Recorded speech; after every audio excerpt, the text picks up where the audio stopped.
صدیق اکبر رضی اللہ تعالیٰ نے جب حضور کے ساتھ نکلے ہیں تو 6 باتیں اچھی طرح سمجھیں۔ نمبر 1، حضرت صدیق اکبر نے ہجرت پر جانے سے 4 ماہ پہلے 2 اونٹ تیار کر لیے تھے کہ کسی وقت بھی ہجرت کو کمانا ہے اور شاید ہم دونوں کو اکٹھا جانا پڑے۔ اللہ۔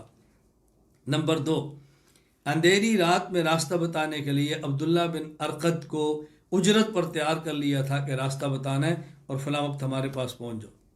نمبر 3، اپنے بیٹے عبداللہ رضی کو یہ ذمہ داری سونپ دی کہ تم نے مکہ کی CID لینی ہے، حالات ہم تک پہنچانے کہ کیا ہو رہا ہے، رپورٹنگ کرو۔ نمبر 4، اپنی بیٹی اسما کو ذمہ داری لگا دی کہ ہم جہاں تک جائیں گے اطلاع مل جائے گی، کھانا وہاں پہنچانے کا انتظام کرنا ہے۔ نمبر 5، اپنے آزاد کردہ غلام عامر بن فہیرہ کی ذمہ داری لگا دی کہ بکریاں چراتے چراتے شام کو وہاں جگہ پر لے آنا، ہم وہاں پہ تازہ دودھ پی لیں۔ اللہ اکبر، اللہ اکبر۔ صدیق اکبر رضی اللہ۔ اور چھٹی بات، گھر میں جتنا مال تھا سمیٹ کے حضور کے ساتھ چل پڑے۔ والد نابینے تھے، بوڑھے تھے، بیٹی سے کہا اسما 2 دکھ ہو گئے، ایک تو بیٹا چلا گیا تمہارا باپ، اور دوسرا دکھ گھر میں چھوڑے ہی کچھ نہیں۔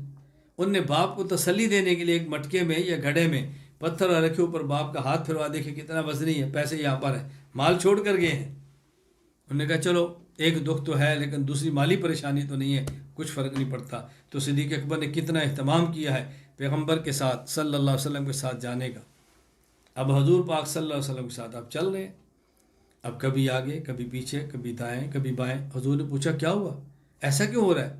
اب دل میں خیالات ہے کہ دشمن آگے نہ چھپاؤ، آگے ہوتا ہے، خیالات ہے پیچھے سے حملہ نہ ہو، پیچھے ہوتے ہیں، خیالات ہے دائیں سے نہ ہو، دائیں طرف ہو جاتے ہیں، ذہن میں آئے بائیں نہ ہو، یوں عجیب صدیق اکبر پر غم ہے رسول اکرم صلی اللہ علیہ وسلم کو سنبھالنے کا اور آپ کی حفاظت کا۔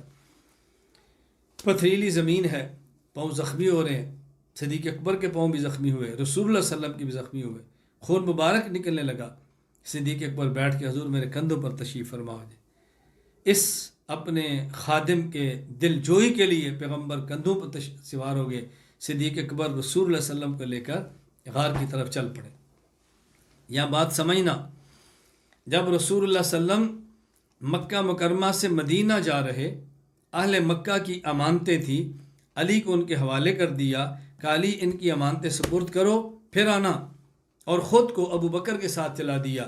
تو 2 امانتیں ہیں، ایک اہل مکہ کی جو حوالے علی کے کی ہیں، ایک امانت خدا کی جو پیغمبر کا وجود ہے حوالے صدیق کا کیا ہے۔ اب آپ خود فرمائیں کہ کس امانت کا زیادہ حق تھا اس کی حفاظت کی جائے، اہل مکہ کے مال کہاں اور پیغمبر کی ذات کہاں؟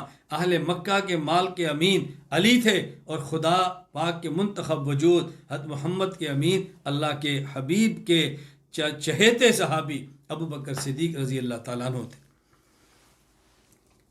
میں چونکہ اب سیرت تو پوری بیان نہیں کر رہا، پوری ہجرت کے واقعات کو پیش نہیں کر رہا، میں تو بڑے اختصار سے بات کر رہا ہوں۔ یہاں یہ بات سمجھیں، مشرکین مکہ نے اعلان کیا کہ جو محمد صلی اللہ علیہ وسلم کو زندہ گرفتار کر کے لائے یا سر لائے 100 اونٹ انعام میں دیں گے۔ یہی اعلان ابو بکر کے لیے تھا، زندہ گرفتار کر کے لاؤ یا ان کا سر لاؤ، 100 اونٹ انعام دیں گے۔ دشمن خدا بھی سمجھتا تھا کہ پیغمبر کا جانشین ابو بکر، پیغمبر کا جانشین ابو بکر، اس کے بعد اور اسی کو سنبھالو۔ تو جو سر کی قیمت پیغمبر کی ہے وہی صدیق کی لگی ہے۔ دشمن بھی سمجھتا تھا، ہمیں بھی سمجھنا چاہیے کہ کس قدر اعتماد پیغمبر کو صدیق اکبر رضی اللہ تعالیٰ عنہ۔ اور یہاں یہ بات بھی سمجھیں، سر کی قیمت کا دین کی لگنا یہ پیغمبر کی سنت ہے، صدیق کی سنت ہے۔ اگر اس کے لیے کچھ قربانی دینی پڑے تو ڈرنا نہیں ہے، جھجکنا نہیں ہے، دل چھوٹا نہ کرو، دین کے ساتھ جھک کر لگے رہو، چمٹے رہو، جو قربانی دینی پڑے دے دو، دین مت چھوڑو۔ اللہ عافیت رکھے، اللہ حفاظت فرمائے۔ میں نہیں چاہتا کہ کسی کے اوپر کوئی مشکل آ جائے، لیکن گھر چھوڑنا ہے چھوڑ دو، قبیلہ چھوڑنا پڑے چھوڑ دو، ملک چھوڑنا پڑے چھوڑ دو، کسی وقت میں دنیا کو چھوڑنا پڑے چھوڑ دینا، لیکن خدا کے دین کو کبھی نہ چھوڑنا۔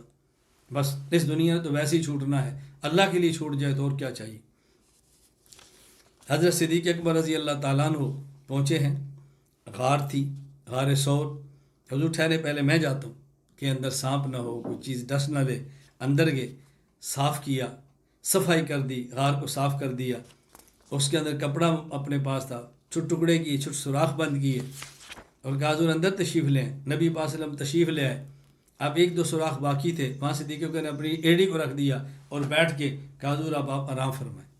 صدیق اکبر نے جو بستر پیغمبر کا صدیق کی گود ہے، حضور آرام فرمائیں۔ سبحان اللہ، آرام فرمائیں، آرام فرما لیں۔ نبوت کے مبارک سر کے لیے کبھی گود صدیق کی ہے، کبھی گود صدیقہ کی ہے۔ پیغمبر کے سر کو کبھی راحت صدیق دے رہے ہیں، کبھی صدیق کی بیٹی صدیقہ دے رہی ہے۔ غار ثور کس قدر خوفناک منظر تھا، صدیق کی گود میں حضور آرام فرما رہے ہیں۔ جب دنیا چھوڑ کے قبر کی طرف جا رہے ہیں تو صدیق کی بیٹی صدیقہ کی گود میں حضور آرام فرما رہے تھے، اور یہاں سے آپ کی جان دنیا سے یعنی آپ کی جانے جانا اللہ کے حوالے ہوگی۔ میں اس پر ایک نکتہ عرض کرتا ہوں، باتیں بہت کہنے والی ہیں، میں ایک بات عرض کرتا ہوں۔ حضرت ایک ہے غار اور ایک ہے مزار۔ غار تو غار ہے، آپ جانتے ہیں، مزار قبر مبارک ہے۔ میں کہتا ہوں غار میں بھی خدشہ سانپ کا ہے، قبر میں بھی خدشہ سانپ کا ہے۔ غار میں خدشہ ہوتا ہے سانپ کا تو صدیق محافظ بن کے بیٹھے ہیں۔ پیغمبر احسان کا بدلہ کیسے دیتے ہیں؟ قبر میں بھی سانپ کا خدشہ ہوتا ہے تو وہاں پیغمبر پہلے گئے ہیں، صدیق بعد میں آئے ہیں، یا صدیق حفاظت کر رہے ہیں تو قبر میں پیغمبر آج بھی صدیق کے محافظ بنے بیٹھے ہیں۔ فرق یہ ہے کہ یہاں تو موذی آیا اور صدیق نے اپنی ایڑی پر اس کے ڈنگ سے برداشت کیے، نبوت کو بلایا، اور وہاں جہاں پیغمبر آرام فرما ہے وہاں تو کسی موذی کا آنے کا تصور بھی نہیں۔ پیغمبر کا وجود اطہر جنت الاعلیٰ سے افضل جگہ موجود ہے، وہاں کسی موذی نے کہاں پر کیا آنا ہے۔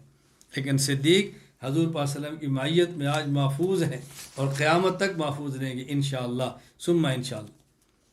یہ جو صدیق اکبر رضی اللہ تعالیٰ عنہ اس موقع پر زہر لگا تھا اور سانپ نے ڈسا تھا، امام علی بن سلطان محمد ابو الحسن نور الدین ملا علی قاری رحمہ اللہ، وفات 1014 ہجری، حضرت نے یہ بات فرمائی ہے کہ وَكَانَ أَيِ الْإِنْتِقَاذُ سَبَبَ مَوْتِهِ فَحَصَلَ لَهُ شَهَادَةٌ فِي سَبِيلِ اللَّهِ، کہ حضرت صدیق اکبر رضی اللہ تعالی عنہ کو جو سانپ نے ڈسا تھا اس وقت اس کا اثر ختم ہو گیا، اور موت کے وقت یہی اثر پلٹا اور یہ آپ کے موت کا بظاہر سبب بنا، تو صدیق اکبر کو بھی اللہ کے راستے میں شہادت نصیب ہوئی ہے۔ یہ عجیب بات ہے، رسول اللہ صلی اللہ علیہ وسلم کو زہر کا ملا ہوا گوشت خیبر کے موقع پر یہودیہ عورت نے دیا، آپ نے لقمہ منہ میں رکھ لیا، وہی آ گئی، اطلاع مل گئی، آپ نے اس کو باہر پھینک دیا۔ امی عائشہ رضی اللہ تعالیٰ عنہ فرماتی ہیں اس زہر کا اثر بوقت موت پھر ابھر آیا اور حضور کی شہادت کے دنیا سے جانے کا سبب وہی بنا۔ تو جس طرح پیغمبر پاک کی موت کا سبب زہر کے اثر کا دوبارہ ابھرنا تھا، صدیق اکبر کی موت کا سبب اس زہر کے اثر کا دوبارہ ابھرنا تھا۔ جس طرح ان کو اس طرح شہادت ملی، صدیق کو بھی اسی طرح شہادت ملی۔ تو دیکھیں کس طرح مماثلت ہے پیغمبر اور صدیق اکبر میں۔